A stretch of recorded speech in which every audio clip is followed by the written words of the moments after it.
Hello friends and fans of amazing stories from the world of weapons and military technology. Before we dive deep into this incredible saga of steel, secrecy, and engineering genius, do me a favor. If you're not already subscribed to our channel, hit that button right now. The story you are about to hear is not just dry facts. It's a true spy thriller, full of ups, downs, and incredible inventions. And the most interesting part, it's still ongoing. And after watching, be sure to stop by the comments, write what you think, which models surprised you the most.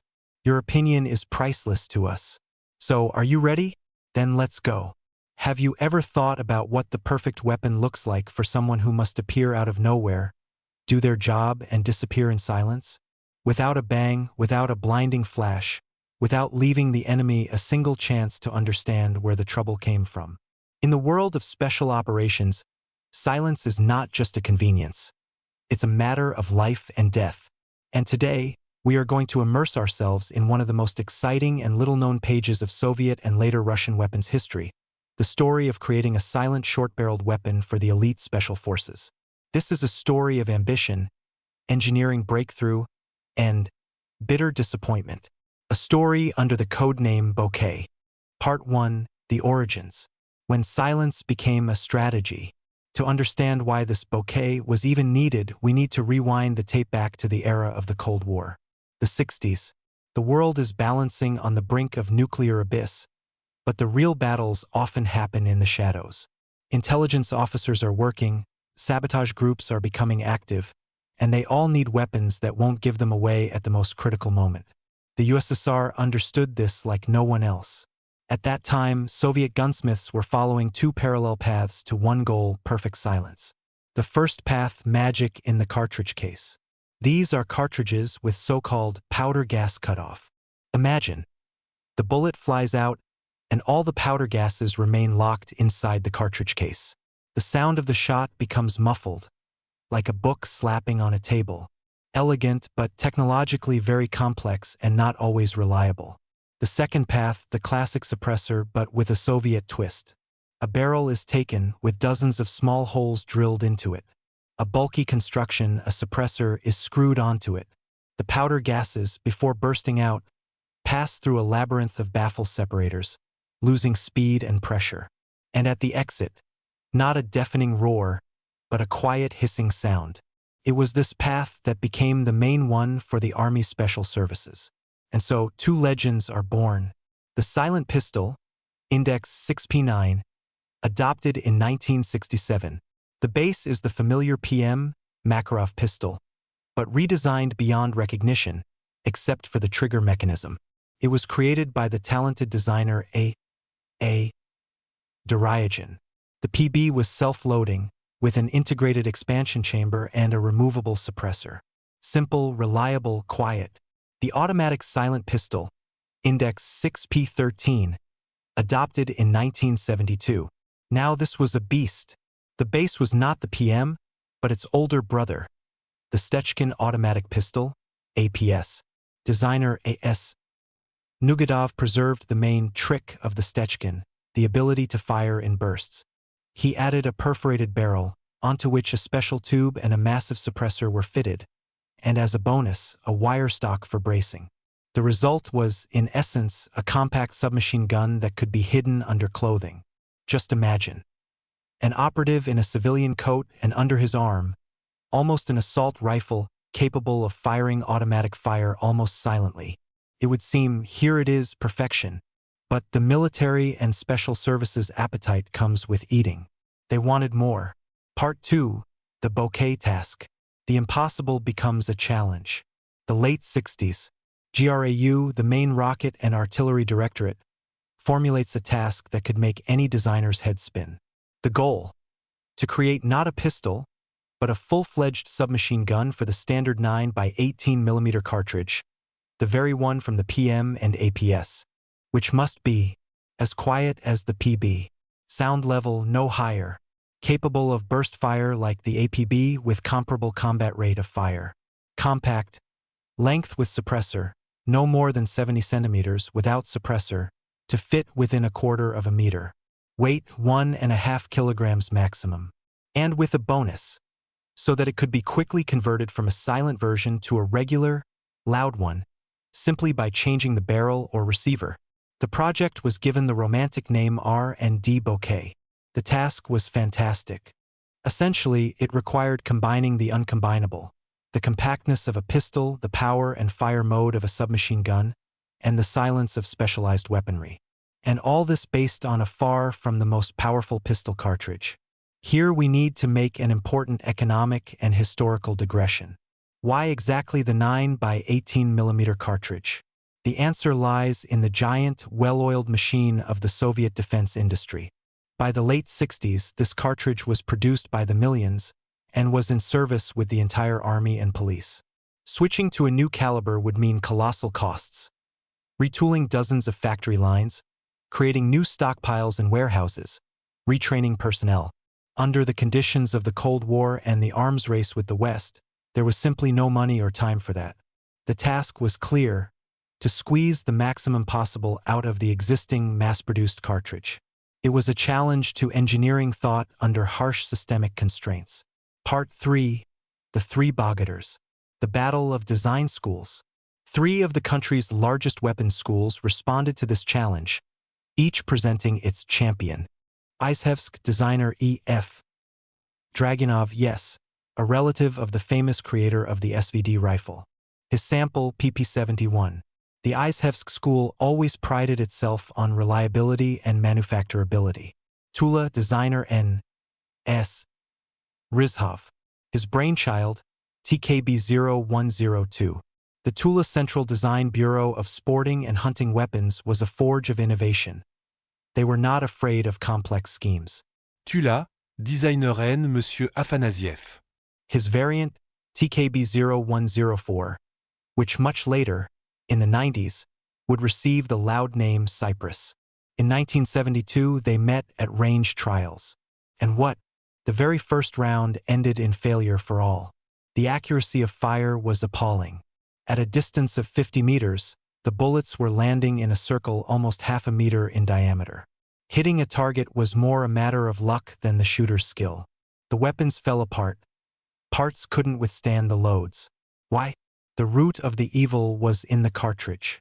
By that time, to increase penetration, a steel core had begun to be inserted into the bullet instead of soft lead. It was lighter, which worsened ballistics, and harder, which quickly wore out the barrel. The designers were struggling with the weapon, while the cartridge specialists were trying to revive old batches with lead cores, looking for sniper variants. The trials were postponed. In 1974, the refined samples went to the range again. They more or less sorted out the accuracy at 50 meters. But the military decided to check further at 100 meters. And here the old problem surfaced again. Calculations showed the probability of hitting a target with a single shot at such a distance was a measly 5 to 17%. What's the point of a submachine gun with a sighting range of 200 meters if it's really only effective up to 75? Out of the entire trio, TKB-0104 by Afanasiev performed the best. In automatic mode at 75 meters, it was almost on par with the APB and close to the APS. But almost and close is not a victory. On top of that, all the samples had gained weight. Instead of 1.5 kilograms, they weighed nearly 2. Instead of compact boxes, they turned into rather bulky devices. The level of silence also didn't reach the benchmark of the PB. In May 1975, the verdict was issued. Further work on Bouquet was deemed inexpedient. The dream of a compact, silent and powerful submachine gun for the standard cartridge shattered against the harsh reality of ballistics and mass-dimensional laws. TKB-0104 was named the informal winner, and its documentation was ordered to be kept, just in case. But at that moment, the story seemed to be over. Part 4, The Wild 90s. Time of improvisers and new hopes. The 90s arrived. The country changed and the threats changed too. The fight against terrorism and organized crime came to the fore. The customer for Special Forces weapons became not only the Ministry of Defense, but also the Ministry of Internal Affairs, MVD. And it was here, in Izhevsk, that they remembered the old developments. At Izmash, Alexei Dragunov and Viktor Kalashnikov, son of Mikhail Timofeyevich revived the PP-71, creating PP-71M with those very interchangeable modules.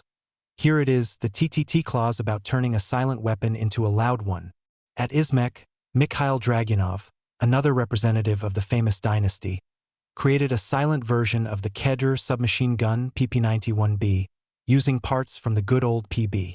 Even silent versions of the famous Bison appeared for different cartridges, including the more powerful 9x19mm Parabellum. It seemed, here it is, a second wind. A new time, new requirements, new technologies. But the security forces remained cold again. Neither the MVD nor other agencies mass-purchased these developments. Why? Most likely, that same innate problem played a role. The limited capabilities of the 9x18mm cartridge combined with the complexity of the design. Why take a complex hybrid when there are proven, albeit old, models? Part 5, The Return of the Legends. When old is better than new. And here comes an amazing twist. In the 2000s, the Ministry of Defense needed to update its fleet of silent pistols. The old PB and APB produced back in the USSR were physically wearing out. And what does the leadership do? It does not launch a new global project.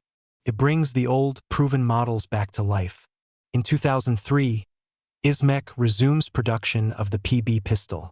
The new production is almost indistinguishable from the Soviet one, only the sights became simpler. TSNI Itakmash receives an order for the APB.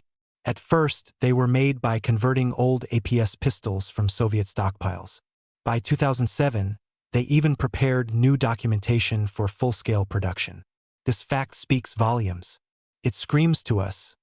The 9x18mm cartridge and weapons for it are too early to write off. Yes, they have limits.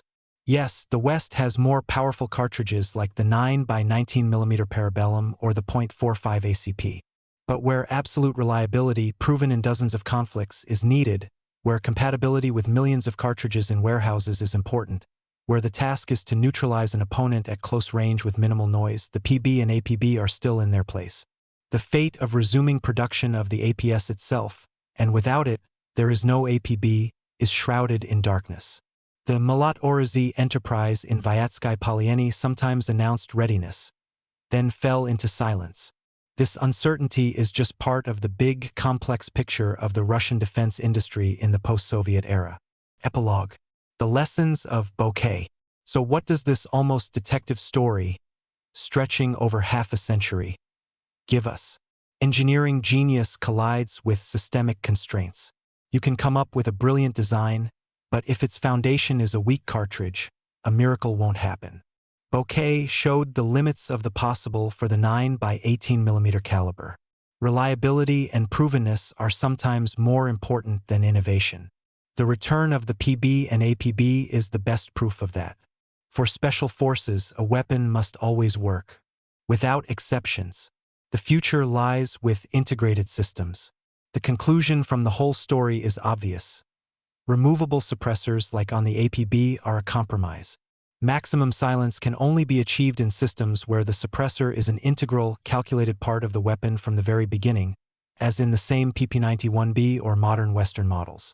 And, possibly in other calibers, the story of Bouquet is not a story of defeat. It is a story of search. A search for an ideal that led the designers into a dead end but gave us invaluable experience and several amazing, albeit unused, weapon samples.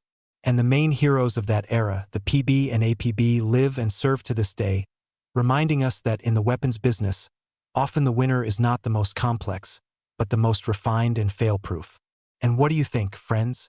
Was it necessary to stubbornly cling to the 9x18mm cartridge?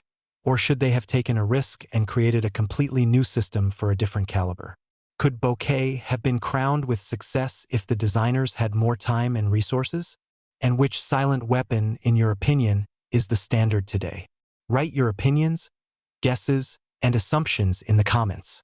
Let's discuss this fascinating topic together.